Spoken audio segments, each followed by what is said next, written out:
Right. So as I have told you that when you're reading modern dramatists, we have to cover up, means there are 4 to 5 authors that you have to read, and also there are a few minor authors, um, and you can just remember the name of the works of those authors. Okay, but the Okay.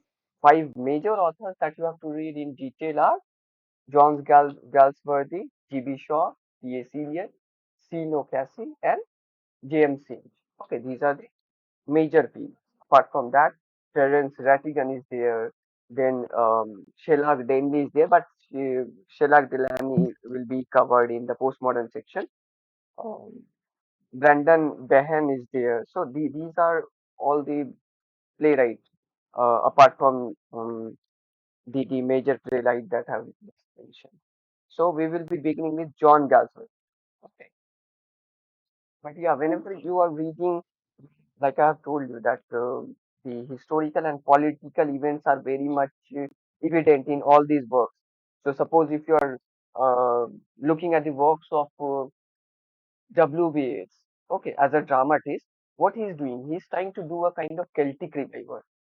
Okay, Celtic, the people who were Yeah. there, the language who were there, but I have told you, no, while I was discussing the historical section, Yeah. that Yeah. Celtic revival was the kind of revival of language as well as culture.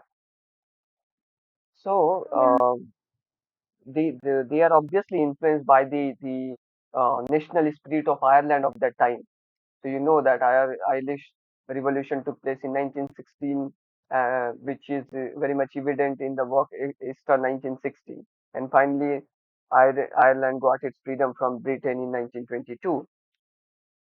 In the same way, you will see in the works of John Galsworthy and G.B. Shaw many of the similarities. They are writing about society, the classes of society, okay, the social structure of society. And one another author, the Norwegian writer, the playwright, who is he? Henrik Ibsen.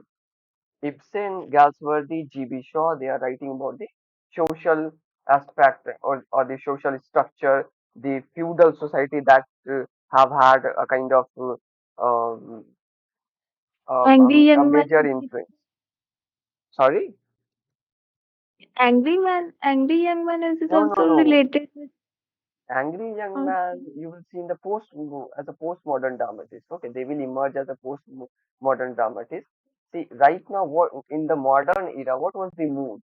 There was this war-stricken kind of Britain, okay, because of the world wars. Also, Russian Yeah. Revolution took place in 1917. Irish Revolution took place in 1916.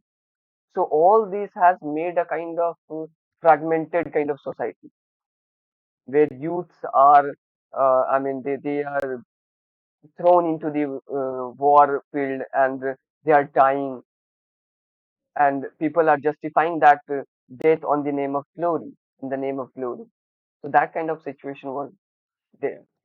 Okay, but in postmodernism, you will see that the a kind of celebration or meaningless, what we call absurdism. Okay, when you will read the postmodern dramatists as well as novelists, we will come to read about that. Okay, that they were actually trying to celebrate it instead of lamenting. In the modern age, people were lamenting on what was happening in India. Okay, in the postmodern age, they are celebrating. They are saying that we have enough lamented. Now, even I will leave for a single day, I will enjoy it. Okay, celebration kind. Okay. So John Galsworthy, you know, his pen name was John St. John. He was born in 1867 and died in 1933. Now, there is a previous year question which is associated with his all over kind of genre, his plays. So there was this question that what kind of play he has written. What is the most important characteristics of his play? This question has been asked in UGC-NET, and there was this one option um, out of the 4 option, which goes like this: sense of humor and comedy. Okay, sense of humor and comedy, and this will be the answer. Okay, sense of Okay. humor and comedy. This is what you will find in Galsworthy. He's writing comedy with a certain tone of humor.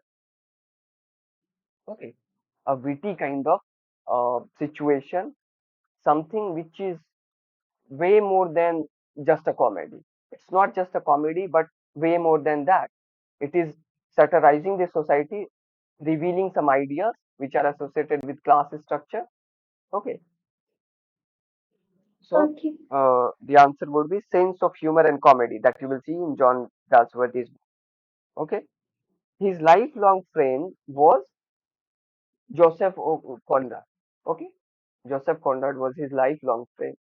They met in 1893, and from there onwards, they became a lifelong friend. And like the way you see, NTA is asking in the last couple of your questions, they can ask you anything.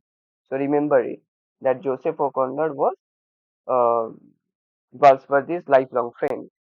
Now, I have already told you that his pseudonym was John St. John. He was born in Surrey, England. He was educated in Harrow School and studied law at New College, Oxford. After dissatisfied from law, he turned towards writing. Okay, and this dissatisfaction of law, which he was not able to fulfill as a professional lawyer, this is what he tried to fulfill via his writing. So you will see the role of law every now and then in almost all his plays. If you have read any of the play, you will see the role of law. Okay. His first Okay. collection of his short story is From the Four Winds. Just remember it. You do not need to go into detail and read all these stories, but just the title. Okay, because it is the first collection of short story. Because we know Galsworthy as a playwright, it doesn't mean that he never wrote a novel or the stories. He had written this short story collection From the Four Winds and also the novels. So do remember those. From the Four Winds, published in 1897, first short story collection. And then what is the first novel? Jocelyn. Jocelyn is the first novel published in 1898. And all of these works were published under the pseudonym John St. John because he was initially was not very much confident that I will be able to, I mean, capitalize this career as an author. Okay, that's why he was writing under pseudonym John St. John. Then comes this Island Pharisees was the first book to appear under his own name. Okay, again this becomes very important. Why? Because this is the first book which appeared under his name, his original name, John Galsworth. Okay, so just remember the title. His notable works include Forsyte Saga. You know, this is a kind of story of a family saga, and its sequel, a modern comedy, and End of the Chapter. He was the son of a wealthy London solicitor and property owner. So, see, this is very ironically a person who is the son of a wealthy London solicitor and property owner was writing against those property and property right and the upper class. He himself belonged to the upper class, but he was writing against them. It is more like that of a George Orwell. I have told you about George Orwell. See, George Orwell was himself. I mean, he was the son of a um, of a person who was working for British Empire. But all his writings are against British Empire. In the same way, you can see that Galsworthy was commenting on the prison system, on the law system, on the class system. Okay. Now, yeah, during 1891 to 93, he went up on a trip round the world, and this is the time when he met Joseph Conrad. Okay, he began his career as a writer in 1895. In 1905, he married Ada, the wife of his cousin Arthur Galsworthy. Okay, so he waited very long to marry Ada. Okay, because she was already the wife of his cousin Arthur Galsworthy. Once Arthur Galsworthy died, only then he will be able to marry Ada. If you will look at her his biography, you will come to know that his cousin died, then he married Ada. In 1912, he made a tour of the slaughterhouses in England and wrote a report on the inhuman methods of slaughtering animals. In 1916, Galsworthy and his wife worked in a hospital in France for some months. In 1919, he refused the offer of a knighthood. Okay, so see, during the World War, when the World War was going on in between 1914 to 1918, Galsworthy and his wife worked in a hospital in France for some months. In 1921, he was elected as the first president of the late section of the Pen Club, an international body of poets. Okay, remember this incident. 1921, he was elected as the first president of the late section of the Pen Club. William J. Long said about him, he never learned to tell a story. Okay, it's a kind of derogatory mark, but then it is said by William J. Long. The Forsyte saga deals with the middle class Victorian. Indian Summer of a Forsyte is his masterpiece. He used to write fictions in the morning and drama in the afternoon. Okay, so these are some of the information that you can read of yourself. In 1932, he was awarded Nobel Prize for Literature. It is important incident that you have to remember. You must remember this. In 1932, he was awarded Nobel Prize for Literature. Then the famous plays of Galsworthy include The Silver Box, his first play. Okay, this is why it is important. It was his first play, The Silver Box, which shows how law discriminates between rich and poor. Then Strife means back to back he started to give uh, very popular plays of his time. The Silver Box, Strife, Justice, Loyalties. Okay, these are all very important and famous plays written by John Galsworthy. You have to read at least the plot of these four plays. Okay, they can go into the detail of this means till now they haven't asked very deeply from his plays, but then yes, you can expect this. Now, major works of Galsworthy, which appeared under the pseudonym John St. John, from the Four Winds, Jocelyn, Villa Rubin, A Man of Devon. So just remember this from the Four Winds and Jocelyn. Just remember these two names. Okay, this was published under the pseudonym John St. John. Then you will see a few of his novels. Um, Jocelyn, as I have told you, it is the first novel published by Galsworthy. Then Man of Devon. Man of Devon is first appearance of the Forsyte family. Okay. In A Man of Devon, there is this appearance of the Forsyte family. Okay. That's why this is important. You can remember the title. Just the title. Okay. The family members that you see in Forsyte Chronicle or Forsyte Saga, their first appearance is actually in the A Man of Devon. That's why it is. Okay, that much you need to. Then we have the first play, Silver Box. Now, the Silver Box is about a theft in which he employed a device of parallel families. Now, what is parallel families according to Galsworthy? It is like placing one rich family against one poor family. Okay, this is parallel family technique that has been used by Galsworthy in his plays. Most of the play you will see this kind of scenario. So there is this rich family represented by Jack, and there is a poor family represented by Jones, Jack and Jones.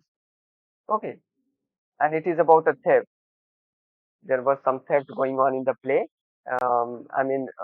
Unfortunately, Jack was very rich, but in an unconscious state, he took a purse of a girl during a party.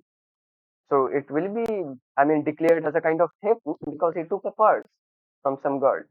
Then he came back to his home. Now Jones and his wife were working at Jack's house. So Jones actually took that purse and went to his home.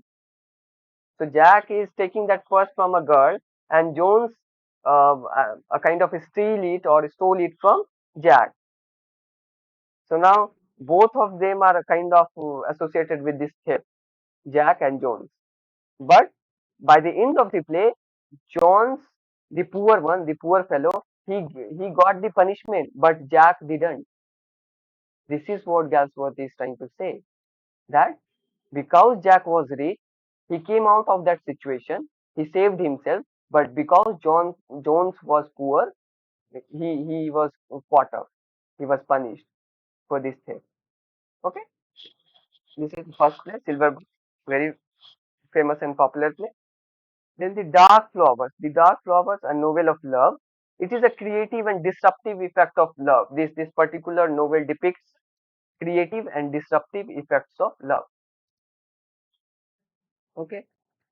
Uh, Silver Box, as I have told you, this is the first play. Then we have the eldest son. The eldest son depicts illicit love affair.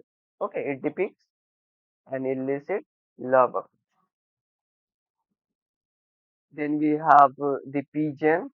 Remember the title. Do not need to read it in detail. Then we have skin game.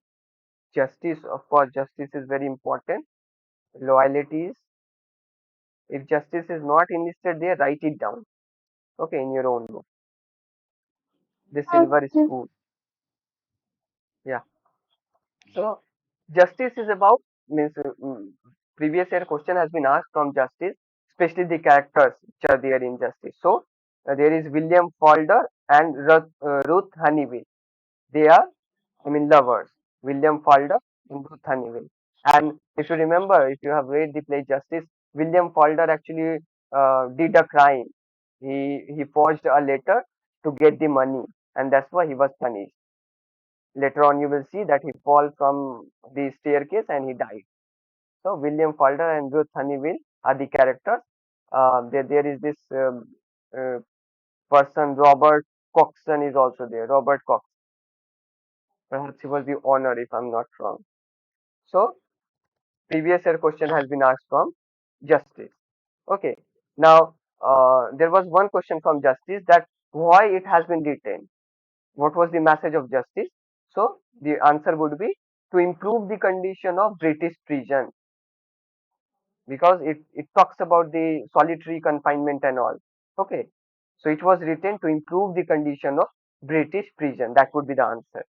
This question has been asked in UGC. Right?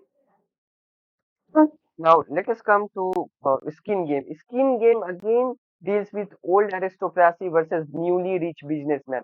See, this is also one of the theme that you will see.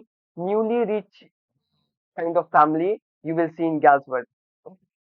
One is the old aristocratic kind of class which have their money, they have inherited it from their father and grandfather.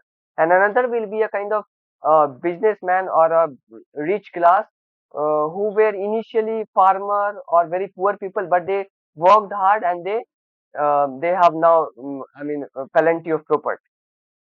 Okay, so he talks about both of them. So in skin game, there is this a kind of rivalry between the old aristocracy versus newly rich businessman. Old aristocracy is represented by Hillcrest. Hillcrest. Okay, you can write down the name of the character Hillcrest. Hillchrist. Hillcrest. And newly rich businessman is represented by Hornblowers. HOR and Hornblowers. BLOWERS. Hillcrest versus Horn. So there is this story of old aristocracy versus newly rich business. Then we have loyalties. It talks about prejudice towards Jews. Okay, remember this. These are the themes that you will see in even in Shakespeare. Okay, prejudice towards Jews. You see it in Shakespeare also, and also in Jew of Malta. So um, these are some of the favorite topics from which NTA can ask you questions. So loyalties talks about prejudice towards Jews, and this question has been actually asked in UGC-NET. Okay, what is the theme of loyalty? So it talks about prejudice towards Jews. This question has been asked in UGC. Then we have Silver Spoon. Um, this is also an important play. Then Escape. Escape is not enlisted here. So if it is not there, write it down of your own. Escape was published in 1926. It is a play in 9 episodes. Okay, it is a play in 9 episodes. What is happening in this play? An army captain trying to help the prostitutes to escape. He's trying to make the prostitutes free. Okay, he's trying to help the prostitute to escape the situation, their condition. Okay, understand? Escape, published in Yeah. 1926. 1926. It is a play in 9 episodes, in which an army captain is trying to help the prostitutes to escape. Fine. Yeah. Now, with that, see, these are the poems written by Galsworthy. Mood, songs, and doggerels, the bells of peace, verses old, and just remember the title. Now, see, read Silver Box, Skin Game, Loyalties, Silver Spoon, then Justice. Okay, Justice. Read these plays, at least the play. Sorry, at least the plot and the name of the character. Remember these. Okay, that you Okay. need to read in detail because see, no one expected that they will ask a question from loyalties, but they have asked. That's why I'm asking you to read these plays, plots as well as otherwise, if you won't read the plot, how you will come to know that what is the theme of this play? That's why I'm telling you, read the plot at least once. I have told you, but then if you will read of your own, that will stick to your mind. Okay. Now the Forsyth saga, very important. I mean, chronicle of Forsyth family. So it is a series of 3 novels. Forsyth saga. The first part is Forsyth saga. So it is a series of 3 novels and 2 interludes. It was written in between 1906 to 1921. Okay, and it depicts the 3 generation of upper class family, the Forsyth family, of course. So 3 generation of upper class family. So in UGC-NET, if you remember, this interlude had been that apart from the novels, what are the 2 interludes in Forsyth Saga? This question has been asked. Indian Summer of a Forsyth, Awakening. These two are the interludes. In the same way, the second part of Forsyth Saga consists of a modern comedy. Again, there are 3 novels and 2 interludes. So do remember, they have asked this. So they are not going to repeat. You can just remember this, but then remember these interludes of the second part and third part. Okay. The Silent Wing, Okay. Passerby, and read the plot of this. I mean, Forsyth Chronicle. This is important. We have to read modern comedy also. Modern comedy. I mean, not that plot. You can read the Forsyth Saga. Okay, all the 3 part of Forsyth Saga. Uh, you can skip modern comedy. Okay, just read the Forsyth Saga. So if you will see, this is, I mean, most of the time what they are saying, see, while you are conducting a research, while you will be doing your PhD, Wikipedia is the most unreliable source that you will see. Yeah. No one will refer to it. Okay, so but ironically, NTA is asking questions from Wikipedia, but the Mhm. same NTA will disqualify you if you will use any of the entry from Wikipedia. So Yeah, do remember reference this is fact. also not Yeah, allowed. yeah, yeah. This happened with some of my classmates also in the research scholars. So the Forsyth Saga, first published under that title in 1922, is a series of 3 novels and 2 interludes published between 1906 and 1921 by the English author John Galsworthy, who won the Nobel Prize in Literature.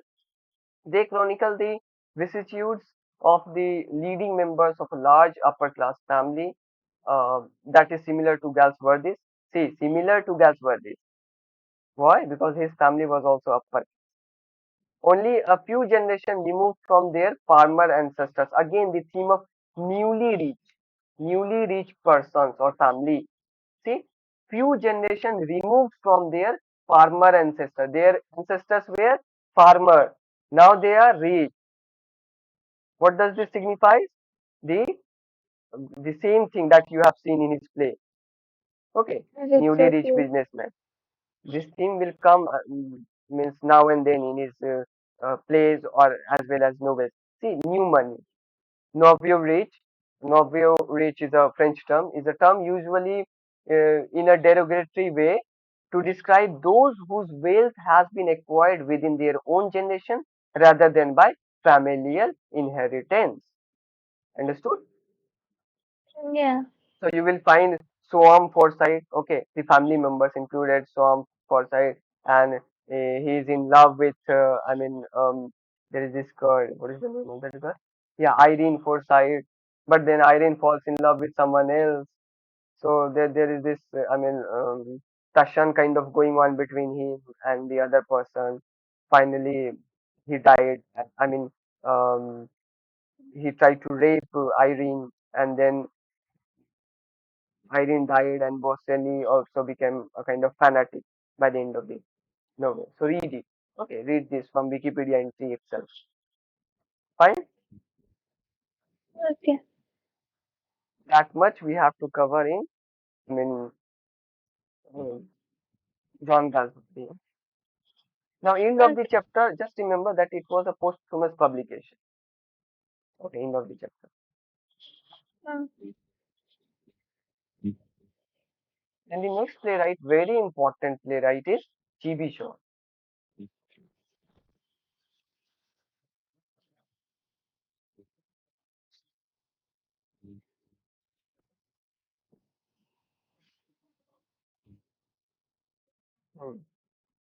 149.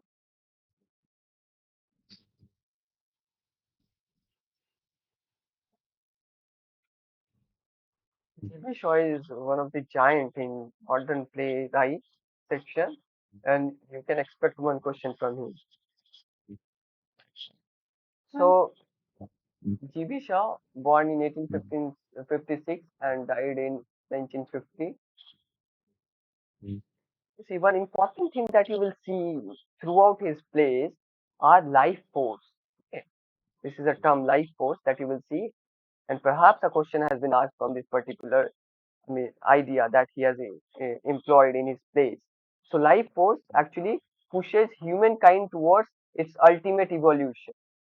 Okay, life force is a theme, which means you are trying to push humankind towards its ultimate evolution. Okay, intelligent people can breed together. This is what Bernard Shaw said, that if two peoples are intelligent, they can marry each other, not based upon their love, but based upon their wisdom.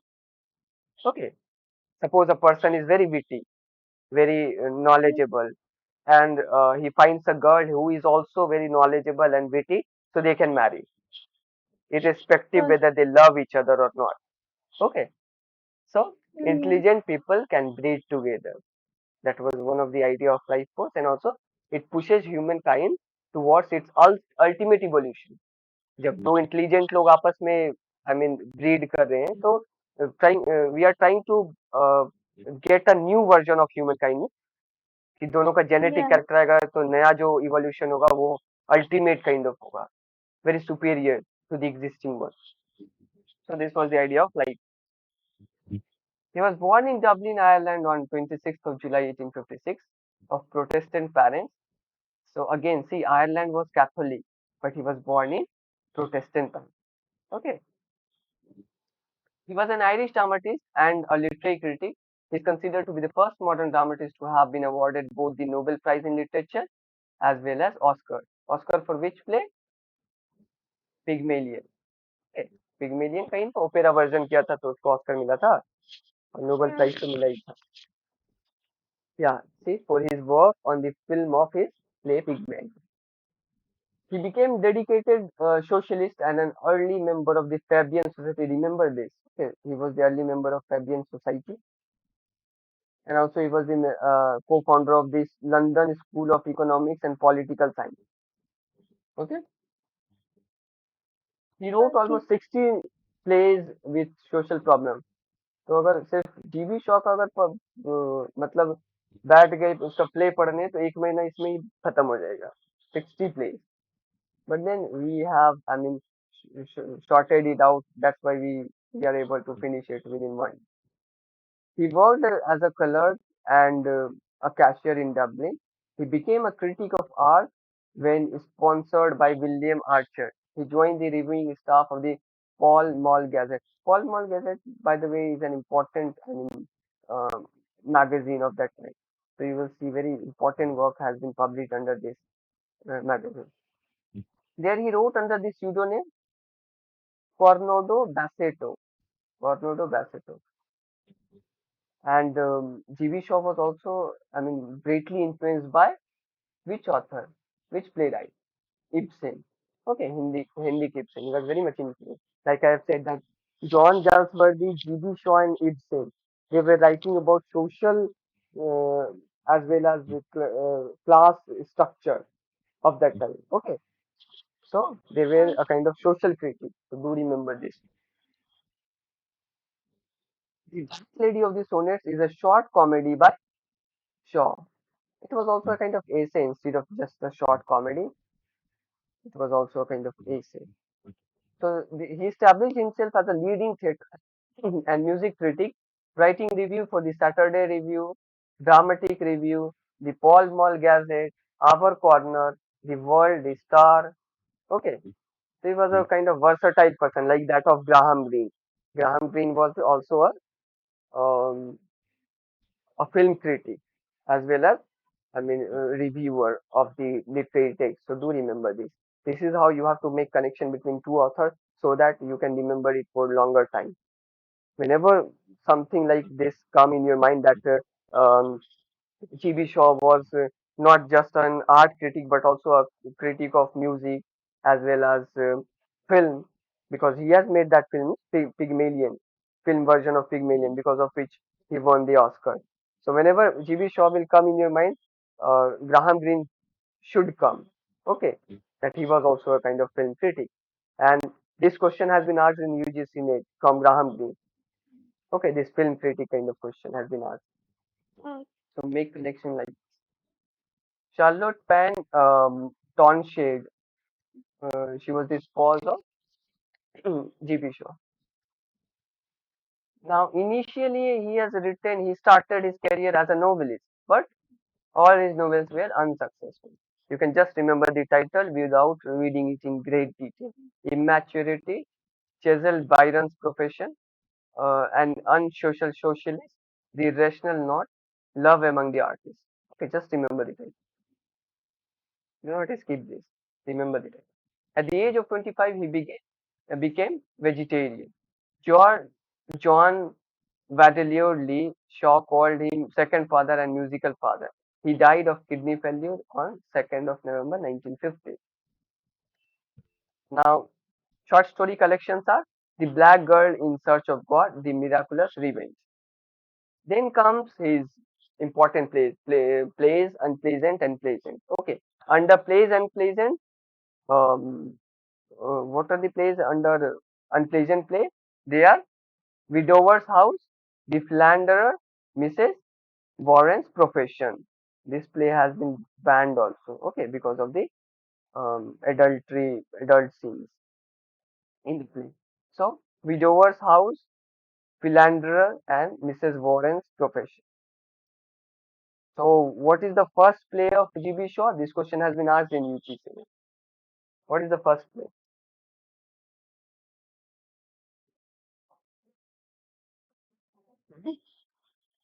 Which is the first play written by G.B. Shaw? Alien. Yes, yes, the first play. Not Pygmalion, it's Widower's House. Okay, Widower's House. Um, This question has been asked in UGC.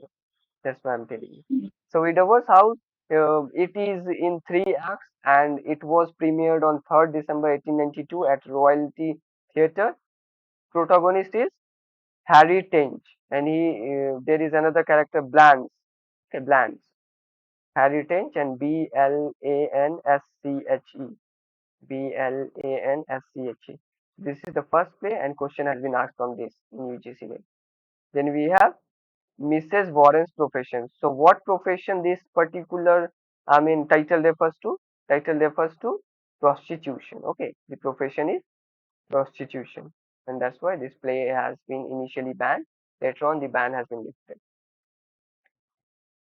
The play basically centers on the relationship between Mrs. Warren's a brother honor and her daughter Vivi, who finally comes to know that her mother is running a chain of brothels. Initially, she is horrified, but then she considers her mother as a champion. Vivian takes a job vowing never to marry and disowns her mother. Okay, this is the story. That much you have to. Then plays pleasant. Okay, first one was plays and pleasant. Then plays pleasant. Under plays pleasant, you will see Pygmalion, Arms and the Man, Candida. These are the plays under plays pleasant. So from the title itself, see plays and pleasant means it will talk about this despair. Okay, uh, bleak hope, darkness. So these all plays deals with these kind of things. Widower's house deals with the story of a widow. Then the philanderer, it is a satire. Shaw wrote two endings for this play. Then Mrs. Warren's profession. These are the unpleasant play. Then pleasant play. It will be a kind of happy play. Okay, happy. So Pygmalion, Arms and the Men, then Candida. These are all good play, more or less. Now the Pygmalion, very important play. It is there in the syllabus of almost all the universities. So you have to read it in great detail. It is a romantic comedy, Pygmalion, a play named after a Greek mythological character. It is in 5 acts. So the title is taken from Ovid's Metamorphosis. Do you remember this? Pygmalion in Greek mythology, he was a sculptor. Okay. So, like Pygmalion used to do sculpture, he used to make many of the, I mean, portrait or sculptures. In the same way, here Henry Higgins is actually a kind of Pygmalion who is trying to make um, this Eliza Doolittle, who is a country girl, flower selling girl. She is very, I mean, rag kind of character, rogue kind of character. So he's trying to make her very, I mean, sophisticated. Okay, to pass for a duchess at an ambassador's garden party. Okay, this is the, I mean, the story revolves around this particular theme.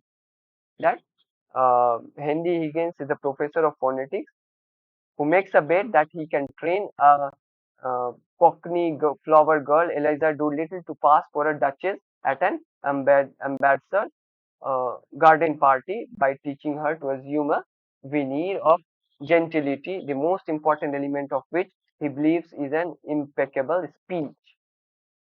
Okay, so read this play. Remember all the characters. Okay, there is this character Nepomuk. He is also very important. Do remember these characters which are mentioned in this particular play. Then the important quotes are: I don't want to talk grammar. I want to talk like a lady. Walk, not bloody likely. I am going in taxi. Okay. Then we have Arms and the Man. Arms and the Man basically tells the story or the love story between which took place between Rena Petkov and Sergius Saranov. Okay, it is a comedy by Shaw and the first commercial success. Okay, it was, I mean, staged in Avenue Theatre. Avenue Theatre. The title is taken from the opening words of Virgil's Aeneid. Okay, the title is taken from the opening words of Virgil's Aeneid in Latin, Arma Vidum Cano, which means arms and men I sing. Okay, from there he borrowed this title, Arms and the Men. So the setting is Bulgarian War. Remember this. The setting is Bulgarian War. Its heroine, Rena Petkov, is a young Bulgarian woman who is engaged to Sergius Saranov, one of the heroes of that war, whom she idolizes. This play is a part of Shaw's Plays Pleasant. Okay, told you Plays Pleasant. It was a part of Plays Pleasant volume, which also includes his other popular plays like Candida, You Never Can Tell, The Man of Destiny. One night, a Swiss mercenary soldier in Serbian army, Captain Blunshell, uh, climbs in through her bedroom window and threatens to shoot Rana if she gives alarm. The war ends with Bulgarians and Serbians singing a treaty, and Sergius returns to Rena, but Loka tells Sergius that Rena is protected by Bloodshed, and thus Sergius proposes marriage to Loka. Okay, so Bloodshed, when he returned, he came to know that Rena is already engaged. I mean, with this person Sergius Sarano. So he proposes. I mean, finally, Sergius proposes marriage to Loca instead of Ren. Okay, so read this particular play, the plot at least in detail. Then we have one more important play, Major Barbara, which talks about the ethics of Christianity. Okay, Major Barbara is this play is not mentioned in this book, World Literature. So write it down. Major Barbara, published in 1905. It talks about the ethics of Christianity. It is a story of Barbara Undershaft compromises. It is a kind of compromise between the ideals of Christian work and the murky world of reality. Okay, so there is this ideal image of God, Christianity, and there is this murky world of reality, which is represented by Barbara's father. Okay, Barbara is the girl, Barbara Undershaft. She is very, I mean, pious girl, but her father is actually representing the murky world of reality. Okay, the dark world. Okay, so it is about that ethics of Christianity. Major Barbara, published in 1905.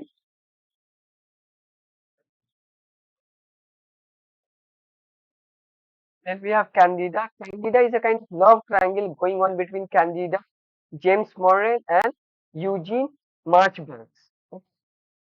Candida, James Morrell, and Eugene Marchbanks. Understood? Yeah. Hmm. So Candida and James Morrell, they are husband wife, and Eugene Marchbank came in between them, and Candida also started to love Eugene Marchbank. Okay. So it is a comedy by G.B. Shaw. Can see it tells the story of Candida, wife of famous clergyman James Morrell. So James Morrell is clergyman, a Christian socialist, but Candida is responsible for his success. Candida returns to London with Eugene Marchbanks, who loves Candida and considers her divine, but ultimately Candida selects her husband. Okay, instead of Marchbank, she selected her husband because because the society at that time was very, she would have been thrown out of the society if she would have committed that kind of act. That's why she selected her husband. And there is a famous auction scene like that of Hardy's Mayor of Casterbridge in this particular play. Famous auction scene of Candida appears at the end. Okay, so Candida choose her husband instead of lover. Do remember this. And Eugene Marchbank was a poet in this play. Okay, Eugene Marchbank was a poet. Then The Man of Destiny. It talks about how a lady outwits Napoleon. The Man of Destiny talks about how a lady outwits Napoleon. Fine. It is set in Italy during the early career of Napoleon. So you can write it down. It talks about how a lady outwits Napoleon. So the setting is during 1796 when Napoleon was alive. Okay, 1796. Then we have You Never Can Tell. It was published in 1897. It is a four-act play setting in August 1896 at the place of an English seaside resort. It it tells the story of Mrs. Clarendon and her three children, Dolly, Philip, and Gloria. Mrs. Clarendon and her three children, Dolly, Philip, and Gloria. The play continues with a comedy of errors and confused identities with the friendly and wise waiter, Walter, dispensing his own wisdom with the titular phrase, never can tell. Okay, you never can tell. This Walter, this particular waiter, used to repeat in the play again and again, you never can tell, you never can tell. And that is the reason why this Walter actually represents or resembles Shakespeare. So just remember the name of this particular character, Walter. He resembles Shakespeare because he always used to say this. You never can tell. Then we have three plays of Puritans: Devil's Disciple, Caesar and Cleopatra, Captain Brassbound's Conversation. Okay, remember the title. You can read these details, which are there in the book itself. Don't go into detail. Okay, you can read these sentences. That will do the job. Fine. Then we have another important play, Man and Superman. In Man and Superman, you will find this theme of life force and also women pursuing her love. Instead of man pursuing her love, that is the conventional idea of the playwrights of that time.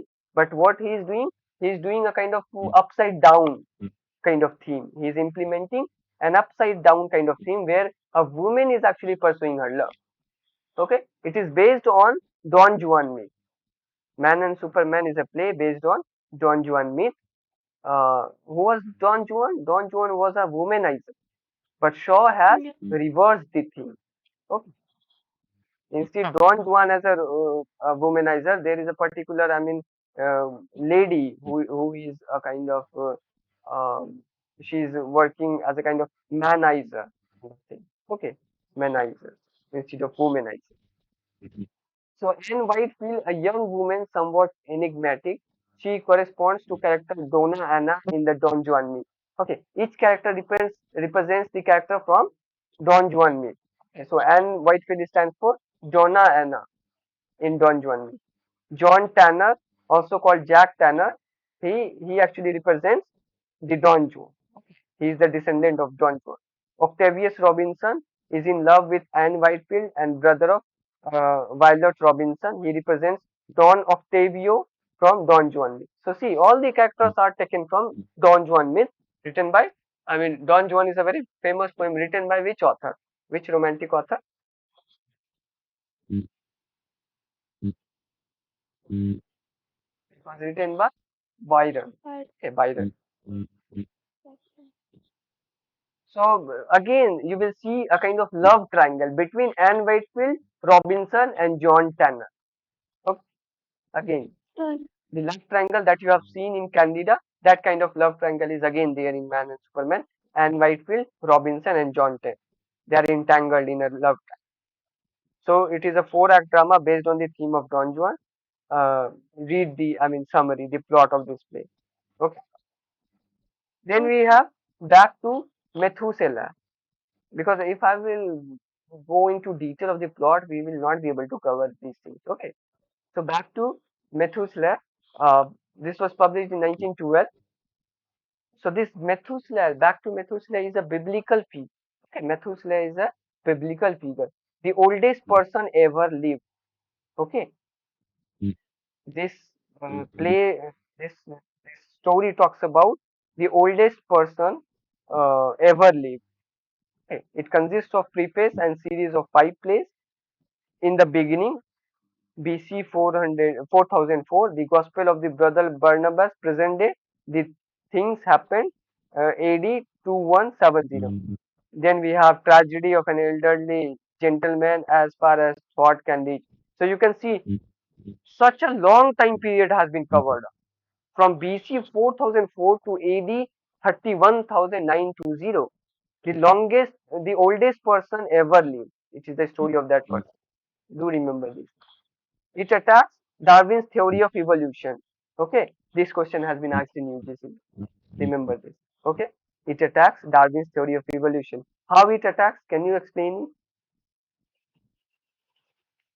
it? Biblical. That's why I guess Darwin Biblical or and Darwin. also see, I mean, he's challenging the notion of Darwin. Darwin said that okay, we are evolved from the apes. Okay, and we have the fixed life tenure. After 60, 70, 80, or 90 years, we will die. But this particular person in the play is the oldest person ever alive. Okay, he's keep on elongating his life phase. He's not dying. So this is a kind of attack on Darwin's theory. No? Yeah. So it attacks Darwin's theory of evolution. Someone who is not dying at all. He's keep on living. So remember this. Back to Methuselah. One question has been asked. I have told you that question. It was an attack on Darwin's theory of evolution. Then we have Saint John, again a biblical theme. Okay, again a religious theme that you will find. It is the last play of Shaw. It is the only tragedy by Shaw, and Michael Holroyd has characterized this play as a tragedy without villain. Okay, you will find no villain in this tragedy. So it is the story of, it is based on the life and trial of Joan of Arc. Who was Joan of Arc? She was a French lady, okay? French lady, Joan of Arc. So it is the story of Joan of Arc, French lady. Read the plot, okay? That I am leaving up to you. Then we have Apple Cart, the Apple Cart. Remember the Yes, subtitle. The Apple understand, Cart, sir. a political. Have you read this? Yeah. Yes, it is also a beautiful play. It's a political satire. Okay. Mm, One important information is that Noel Coward, he is also a famous playwright, postmodern playwright. Noel Coward actually played a role in this particular play. Okay. Apple cart में okay.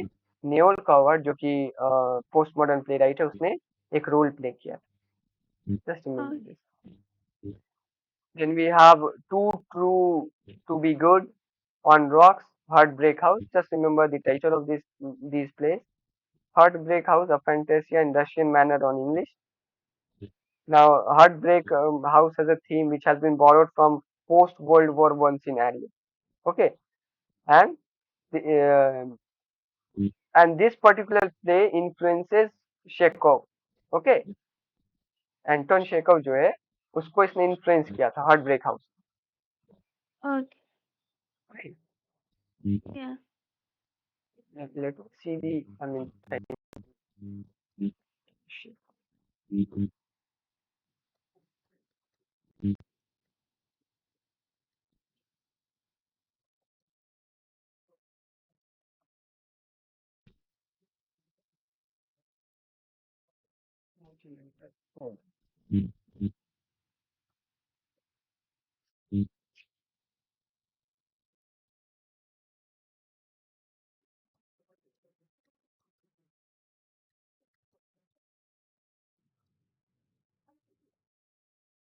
so he was actually influenced by Chekhov okay GB Shaw was influenced by Chekhov okay he was influenced by Chekhov and this question has been asked in previous year question okay this question has been Uh, asked in UGC-NET that while he was writing Heartbreak House he was influenced by Chekhov okay remember this then the Dark Lady of Sonnet again a question came from the Dark Lady of the Sonnet. Okay, it is a short comedy as a part of the campaign to promote Shakespeare's national theatre Shakespeare National theatre open हुआ था England में तो उसको promote करने के लिए इसको लिखा था the dark lady of the sonnet short comedy ठीक है तो dark lady of the sonnet किसने लिखा है सिंपल सा क्वेश्चन आया है पीवाईक्यू में इतना डिटेल नहीं पूछा है कि it was written as a part of the campaign to promote Shakespeare National Theatre ठीक है but you can write it down that it was written as a part of the campaign to promote Shakespeare National Theatre. उसको promote करने के लिए dark lady of the sonnet लिखा गया था it is a short one uh, question has been asked on this then we have collection of essays most important is quintessence of Ibsenism ठीक है ये बहुत इंपॉर्टेंट है क्योंकि वो इब्सन से इंस्पायर था that's why he written this collection of short essays we quintessence have. of Ibsenism no, no, no, no. Just remember the title. You can read a little detail from Wikipedia. That will do the job. Not line by line. Okay, Uh, mm, fine. So that's it from these two playwrights. Okay, John Galsworthy as well as G.V. Shaw. In the successive classes, I will cover T.S. Eliot, Sino Casey, James Singh, and some of the minor playwrights such as Terence Rattigan. Then we have Christopher Fry, Brendan Behan, like I've said, Sheila Delaney, that we'll talk in the next